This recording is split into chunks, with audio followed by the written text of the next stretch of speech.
हाय दोस्तों, तो देखते हैं आज जो हम पढ़ेंगे बेल-कोलेमन साइकिल पढ़ेंगे।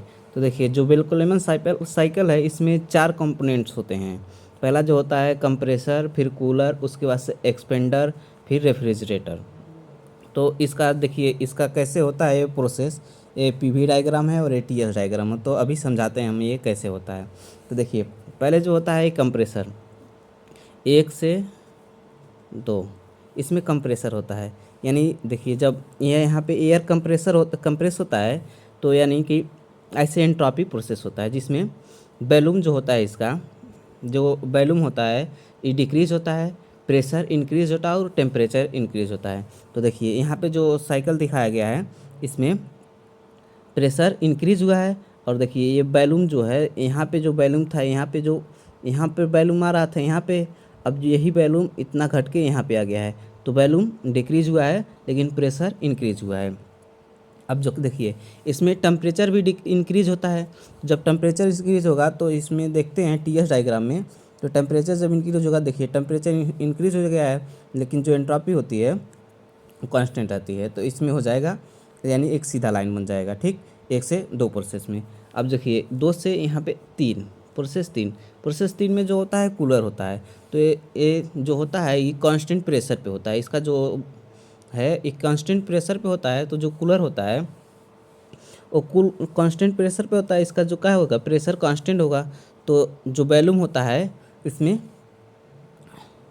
जो देखिए जो प्रेशर होता है वो कांस्टेंट होता है बट वॉल्यूम डिक्रीज होता है। तो यहाँ पे जब पीवी डायग्राम देखेंगे तो देखिए प्रेशर कांस्टेंट है लेकिन वॉल्यूम यहाँ से यहाँ तक आ गया यानी वॉल्यूम यहाँ पर आ गया है तो वॉल्यूम डिक्रीज हुआ है। यानी 2 से 3 में जो होता है कांस्टेंट प्रेशर पे वॉल्यूम डिक्रीज होता है। तो पीवी डायग्राम में ये देखिए ये होता है। उसके बाद से टीएस डायग्राम में देखेंगे तो जो वॉल्यूम डिक्रीज होगा तो एंट्रोपी घटेगी, ठीक। तो एंट्रोपी जो है घट गई है और टेम्परेचर भी घट गया है। उसके बाद से यहाँ से आते हैं 3 से 4, प्रोसेस 3 से 4 में। तो प्रोसेस 3 से 4 में एक्सपेंडर जो होता है, एक्सपेंडर जब मतलब ये जो होता है कूलर जो यहाँ पे वाटर इसमें यूज करते हैं, जो यहाँ पे आता है एक्सपेंडर में तो एक्सपेंड करता है तो हमको वर्क मिलता है। तो ये भी जैसे कि ये आइसेंट्रोपिक प्रोसेस पे होता है कंप्रेसर, ये भी आइसेंट्रोपिक प्रोसेस पे कार्य करता है। तो जब एक्सपेंड करता है तो इसमें जो होता है इसका वॉल्यूम यानी वॉल्यूम बढ़ जाता है, टेम्परेचर डिक्रीज होता है और प्रेशर डिक्रीज हो जाता है। तो देखिए पीवी में देखते हैं 3 से 4 प्रोसेस। तो देखिए यहाँ पे जो है प्रेशर डिक्रीज हुआ है और वॉल्यूम देखिए प्रेशर था डिक्रीज हुआ है लेकिन वॉल्यूम यहाँ पे था, अब यहाँ पे आ गया यानी वॉल्यूम बढ़ गया है। और इसमें अब आते हैं जो टीएस डायग्राम है, इसमें जो टेम्परेचर डिक्रीज होता है और प्रेशर भी डिक्रीज होता है। तो देखिए टेम्परेचर डिक्रीज हुआ है और प्रेशर डिक्रीज होगा तो कांस्टेंट हो जाएगा तो यहाँ पे हो जाएगा, ठीक। जो एंट्रोपी होगी वो डायरेक्ट डाउन हो जाएगी कांस्टेंट पे।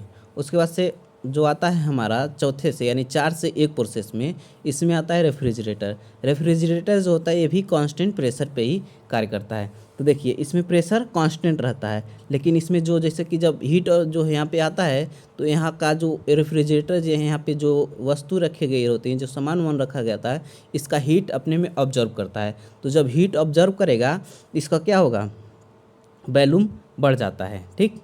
तो यहाँ से देखिए प्रेशर कांस्टेंट रहता है लेकिन वॉल्यूम बढ़ जाता है तो वॉल्यूम बढ़ गया है। अब यही जो टीएस डायग्राम में आते हैं तो इसका टेम्परेचर बढ़ जाता है, ठीक। अब जब टेम्परेचर बढ़ेगा तो एंट्रोपी भी बढ़ जाएगी। तो जो एंट्रोपी होती है बढ़ जाती है और टेम्परेचर भी बढ़ जाता है। तो यही है हमारा बेल-कोलेमन साइकिल। आई होप आपको समझ में आएगा। Thank you for watching.